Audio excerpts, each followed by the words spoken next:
What is up, guys? NSLover321 here, back again with another video. Sorry it's been a little minute since I've recorded. I'm gonna just be 100 with you guys. Ain't nothing to really record about.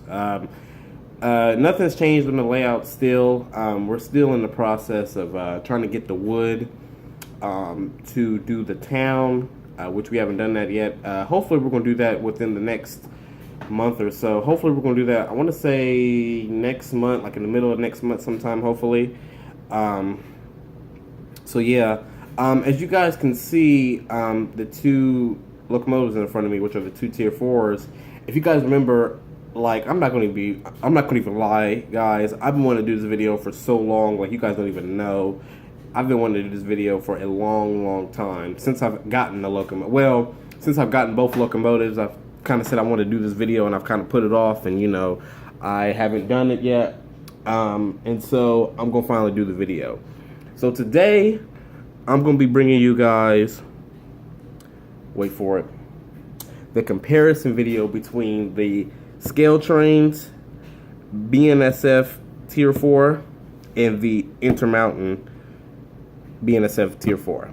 Now, to note to you guys, there's a lot, actually, honestly, if you guys don't own this locomotive or this locomotive, there actually is a lot of different features between these locomotives, and I was so shocked to see some of the stuff that it was like put on here that wasn't put on here, and some of the stuff that wasn't put on here that was put on here that wasn't put on this locomotive.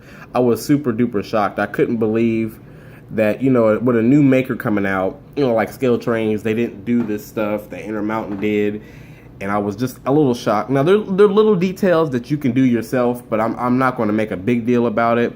But honestly, though, they should have put them on there no matter what. You shouldn't have to put it on there, just because this is something that they should have did, honestly, and they just didn't. So I'm going to just go ahead and point it out to you guys. So what we're going to do is we're going to bring these forward, and I'm going to take the Intermountain and put it right next door to the Scaletrains box. We're going to just slide that to the side. Okay. Wait for it. Okay.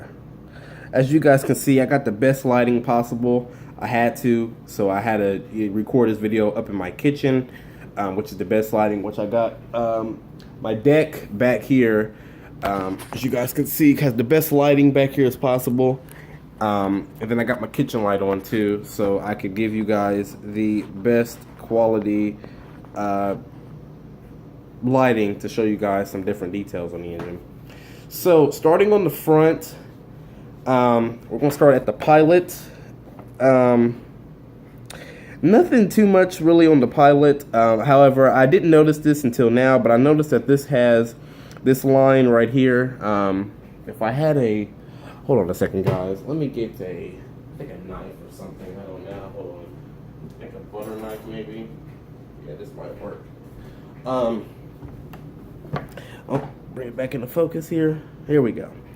So I noticed that this engine had this little line coming down. I don't know what line this is. I want to say this is because this is the MU cable. So I imagine this is the MU hose.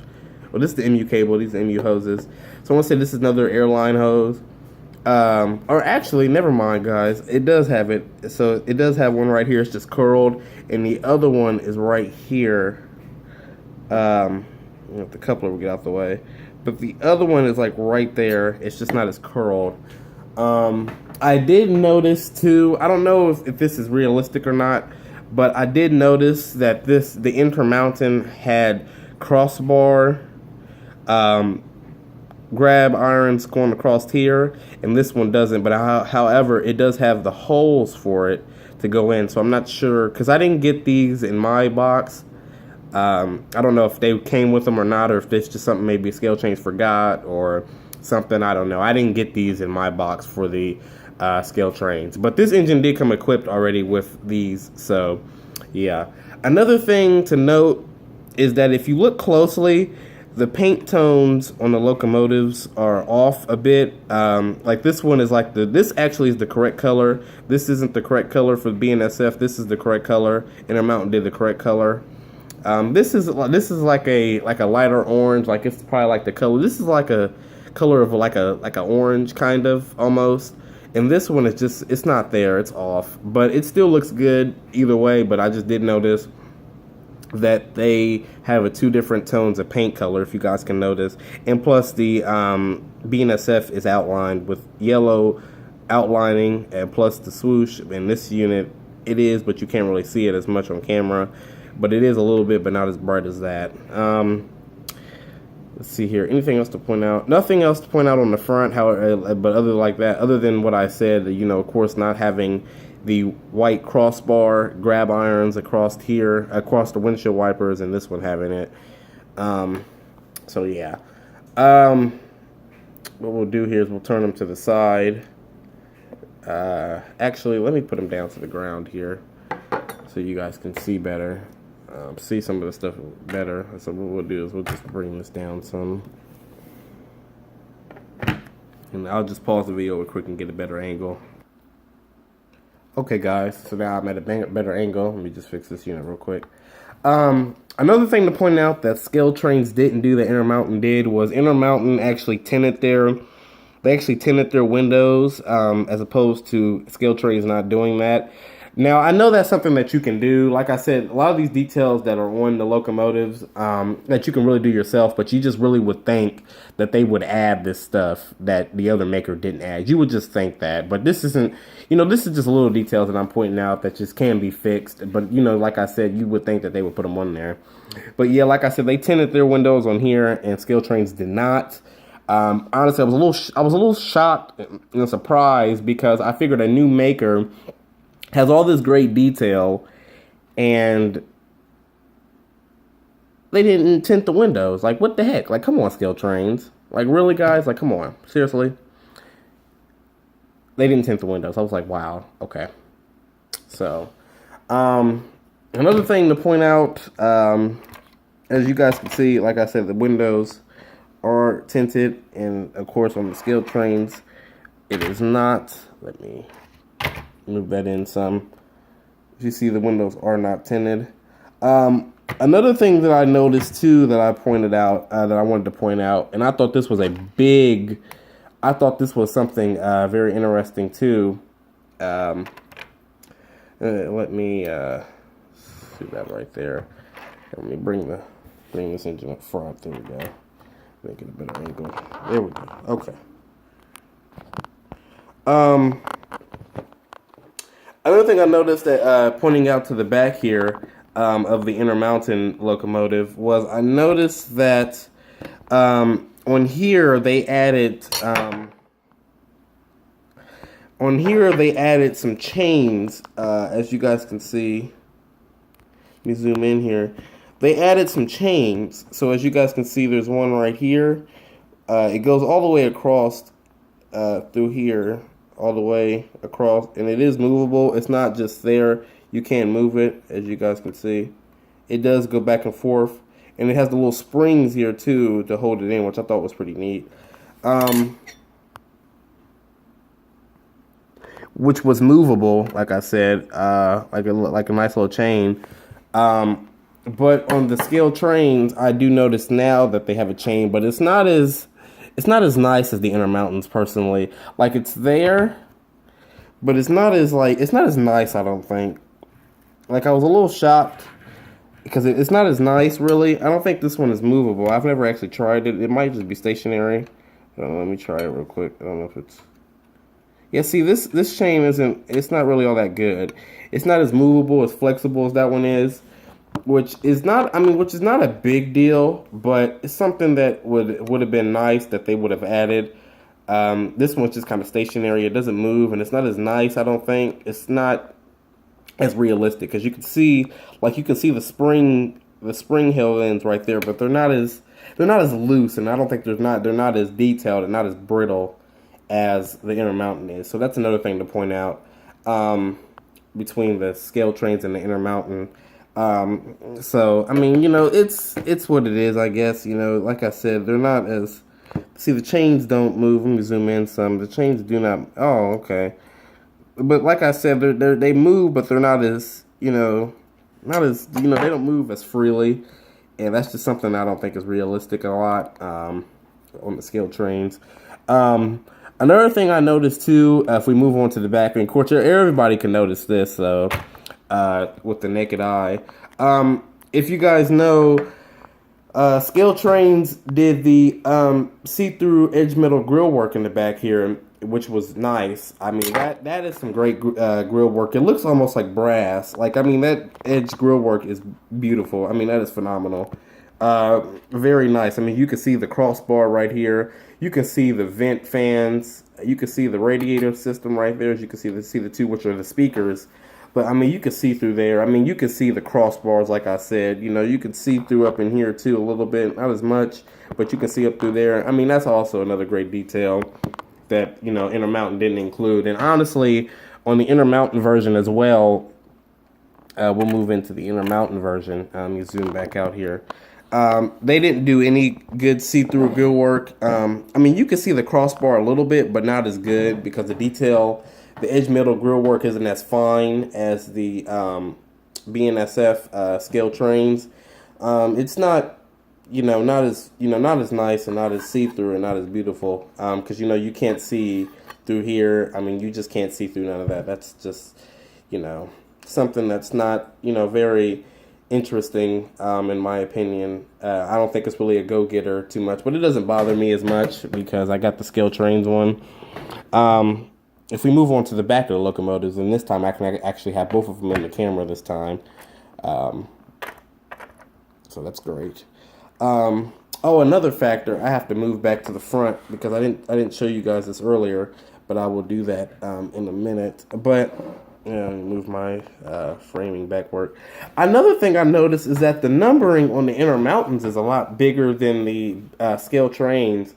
I never figured out what that was. I never figured out why the decals were a lot. The numbering was a lot bigger than on each other locomotive. I don't know which one is realistic. I don't know if this one is realistic, the small lettering or the small numbering or the big lettering or numbering. I don't know why I keep saying lettering, but the two big numberings. I never figured out which one was more realistic. If you guys could tell me that, because I looked into that. And I just couldn't find as much information. So I was curious, like, is this one more realistic or is this one more realistic? Personally, in my opinion, I like this because it's a lot more cleaner and it's not as big. It's not as bulky. It doesn't take up as much room. And as far as that lettering, I mean, it's legible to see. I mean, either way, both of them are legible to see with the naked eye. Like, I mean, you could really see both of them no matter what, no matter if they're big or small. I just personally like this one a little bit more just because, the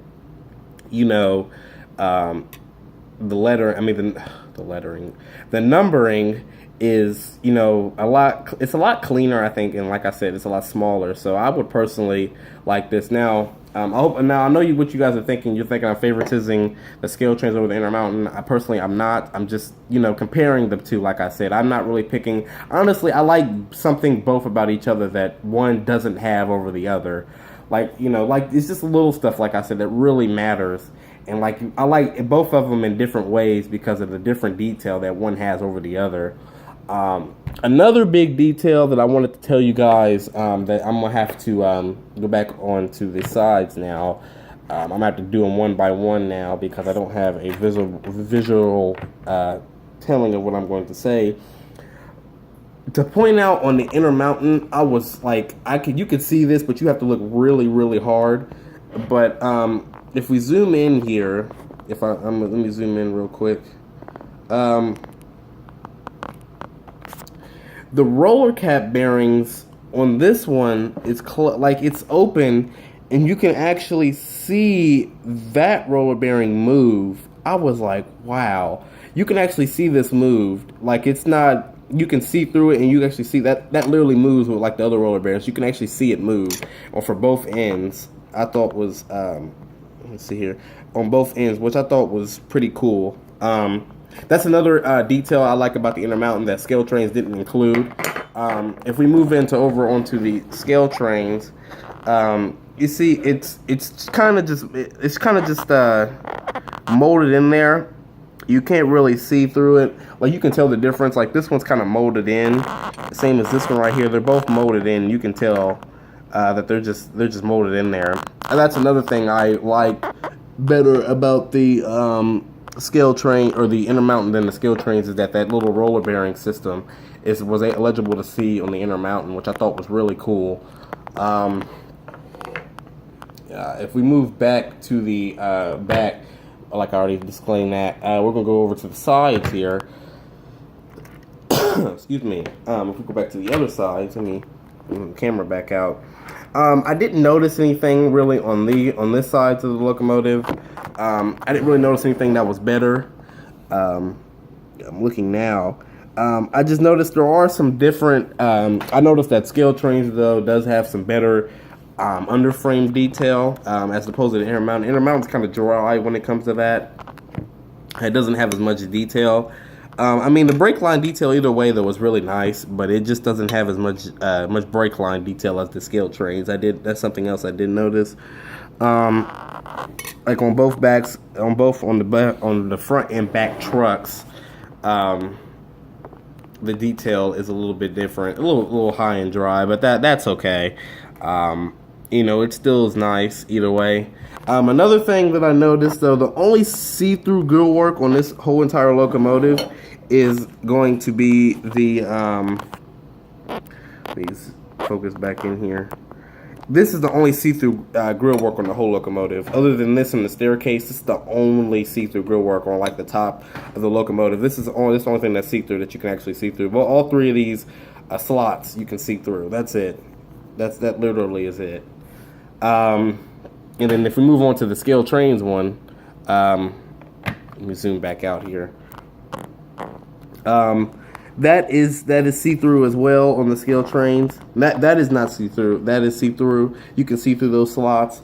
And on both locomotives, you cannot see through this part, which doesn't make sense. I figured that if they made everything else see-through, why didn't they just make that see-through? I don't know why, but at least as long as everything else is see-through, they didn't make that see-through. It didn't really make sense, but I mean, whatever. So yeah, that's something else to point out. I noticed about them. Just something else to point out was that the grill work was a little bit differently. If we move on to the top, nothing too big, just another detail that you can just notice.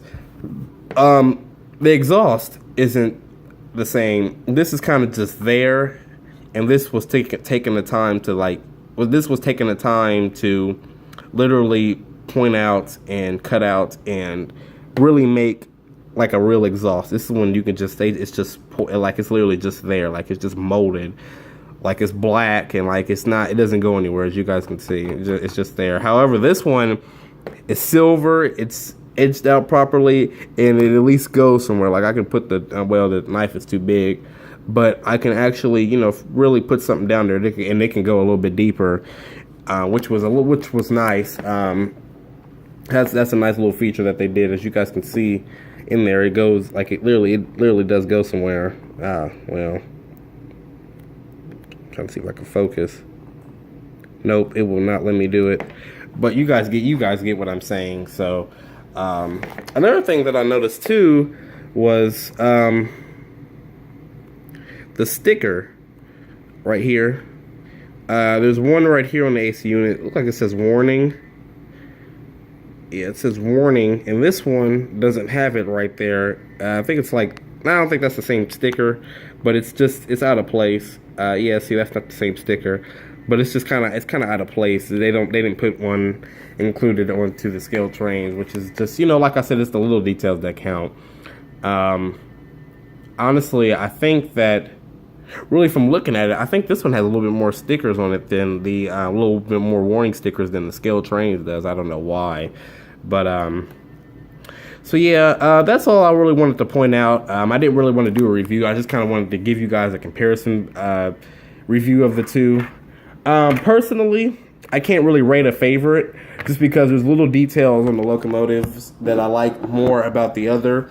But honestly, if you want to get your money's worth and get a real nice locomotive, the Scaletrains, no doubt, on everything. That's the best engine that you're going to get in the whole market right now. Other than brass, this is the next best thing right here is Scaletrains, no doubt. It's literally just the next best thing. Both locomotives retail for about the same price. I think they really both retail for like $224. I think like $230 or something, but they both retail really for the same price. So you're not really getting you're not really losing money. Both of these have lock sound in them, and the sound sounds good. But like I said, you're not really losing your money if you buy one over the other. Because they're kind of both retail for the same price, but I got mine discounted. I actually got mine for $174. It was brand new, but I had actually bought it at a train show, and I sold a guy an engine, and he gave me half off of it because I sold it for $50, and I just had to add like $170 to it, which you can't beat that. But I didn't tell you guys. This is the first run of Tier 4s. This is not the 2015, but the 2016 production. This isn't the one with the angled exhaust. I am looking to get a Norfolk Southern one if I can in the future.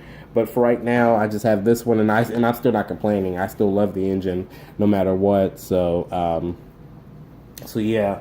But yeah, guys, that's all I really wanted to point out. Nothing other than that. Like I said, personally, go for a Scaletrains locomotive. If you're looking to get a real nice one, like I said, just go with that Scaletrains. Best engine ever in the whole market. If Scaletrains bought made every locomotive that I wanted, I would buy them from Scaletrains, no doubt. Like if they made the Aces, the Dash 9s, the what else do I have down there? Like the 75M, or like even if they made some Jeeps, I would get them. I know they make SD40s. I'm looking to get an SD40 from them. I just haven't found any on eBay right now. But if I come across one, I'll definitely get one. But and if I come across another Tier 4, I'm definitely going to buy it if it's at the right price. But yeah, guys, that's all I wanted to tell you guys about the locomotives. Remember to like, rate, comment, subscribe, and I will see you guys in the next video. Take care. Bye-bye.